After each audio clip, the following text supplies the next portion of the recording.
તો પૈસા કમાવ છો એનો મતલબ તો એ થયો કે ભગવાને તમને સુખ તો આપ્યું છે પણ એ સુખ ભોગવી નથી શકતા. અને હું તો એ દીકરીઓને પણ કહું છું, એ બહેનોને પણ કહું છું કે જો તમારા ઘરેથી તમારા હસબન્ડ તમને, તો જેની પાસે આવક સારી છે, જેના ઘરમાં પૈસા આવે છે, એ લોકોએ સૌથી પહેલું કામ એ કરવાનું છે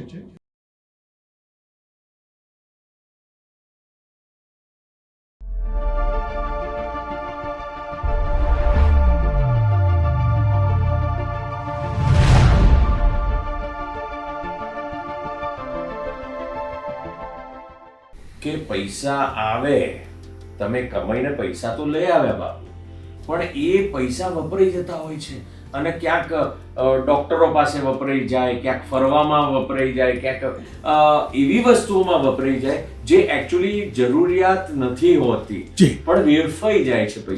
પૈસા ટકતા નથી. આ બધા ઘણા બધા લોકોનો મોટો મેજર પ્રશ્ન. બહુ સાચી વાત છે તમે આ જે પ્રશ્ન પૂછ્યો ને તો ભાઈ, એનો મતલબ એ થયો કે તમે લોકોના દિલમાં રાજ કરો છો ને લોકો વતી આ પ્રશ્ન પૂછ્યો છે. જી, લોકો વતી તમે સાચું, કારણ કે આખા દિવસમાં લગભગ 100 લોકો મને ફોન કરતા હશે, તો 100માંથી 25 લોકોના તો પ્રશ્ન આ છે જ કે બાપુ પૈસા તો કમાઈએ છીએ પણ સાલા બચતા નથી. યસ.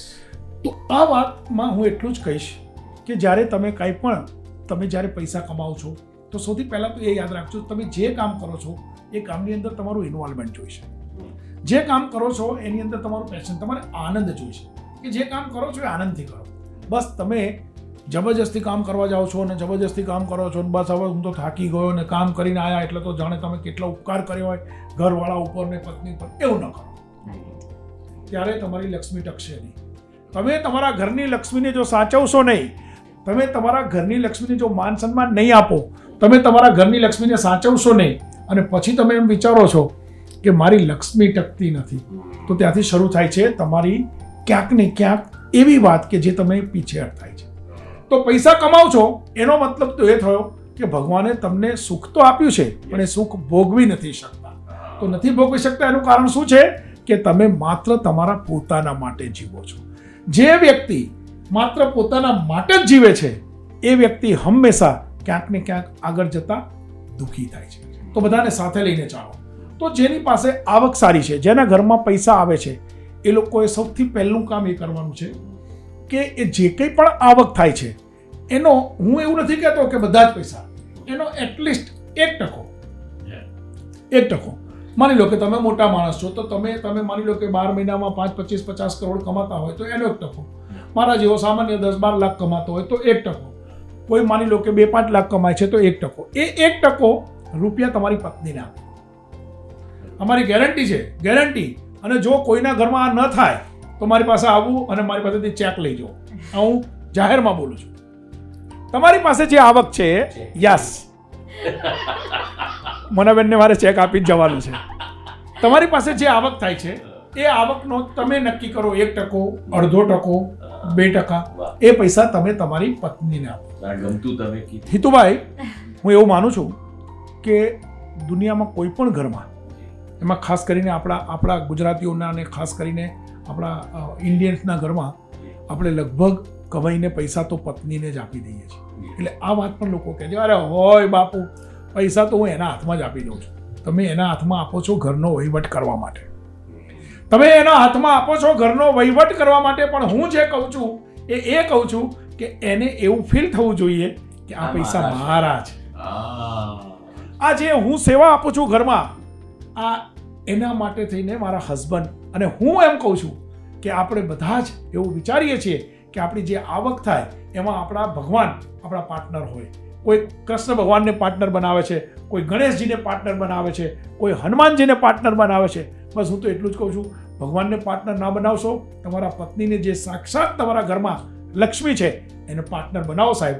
અને 1% પણ તમે જો એના નામે મૂકશો ને સાહેબ, એ પૈસા ખાસ કરીને બેટા મારો અનુભવ છે એ પ્રમાણે આ બહેનો, આ દીકરીઓ એવા સંસ્કાર સાથે આપણા ઘરમાં રહે છે કે તમે એને પૈસા આપશો ને તે પૈસા ખોટા નહીં વાપરે. અને સાહેબ ખરે વખતે તમને એ જ પૈસા કામમાં આવશે. અને હું તો એ દીકરીઓને પણ કહું છું, એ બહેનોને પણ કહું છું કે જો તમારા ઘરેથી તમારા હસબન્ડ તમને જે પૈસા આપે છે, જે એમની આવકના જેટલા પણ ટકા, એ પૈસા તમે પોતે વાપરી શકો, તમે કોઈને દાન આપી શકો, તમે એને ઉડાડી શકો, તમે કાંઈ પણ કરી શકો, પાછા પણ આપી શકો. તો 90% બહેનો પાછા જ આપી દે છે. પણ તમે જોજો સાહેબ, તમે જ્યારે પણ એ દીકરીને તમે તમારા વાઈફને પૈસા આપશો ને, તો હું ગેરંટી આપું છું સાહેબ, તમારી આવકમાં વધારો થશે થશે થશે અને થશે. એટલે યુઝ્યુઅલી લોકો શું કરતા હોય છે કે કમાઈને આયા, જેમ બાપુએ કીધું એ થોડુંક ક્લિયર આપણે કરી દઈએ કે આ કમાઈને લાવ્યો છું, આ મેં આ મારા ખાનામાં મૂક્યું છે, આપણું જ છે ને, તને જે એમાંથી જોઈએ એ વાપરજે ઘરમાં કે જે પણ બાપુના કહેવા પ્રમાણે એમાંથી બને એટલી જેટલી તમારી ક્ષમતા, જેટલું તમે કરી શકો એટલું હાથમાં આપીને કે આ તારા છે, આ તું રાખ. મોનાબેન ઇમોશનલ થઈ ગયા. પણ મોનાબેન, આ વાત તમને મારી વાત ગળે ઉતરી બેટા? થવું જોઈએ ને, સ્ત્રીને એટલું સન્માન મળવું જોઈએ. બસ હું એવું માનું છું કે, અને આ ખાસ કરીને આ પ્રશ્ન બહુ જ બધા ઘરોમાં છે, પૈસા તો બહુ કમાઈએ છીએ પણ એ પૈસા વધતા નથી. તો બસ નથી વધતા એનું કારણ એ છે કે આપણે આપણી ઘરની લક્ષ્મીને માન સન્માન આપતા નથી. એ લક્ષ્મી માટે દોડાદોડી કરીએ છીએ, એ લક્ષ્મી માટે કાવા દાવા કરીએ છીએ, એ લક્ષ્મી માટે થાય એટલું કરવાનો પ્રયત્ન કરીએ છીએ. પાછો દાવો તો આપણે એમ કરીએ છીએ, અલ્યા હું તો બહુ મહેનત કરું છું પણ કંઈ બચતું જ નથી. અલ્યા ભાઈ, પણ બચે કેમ નહીં?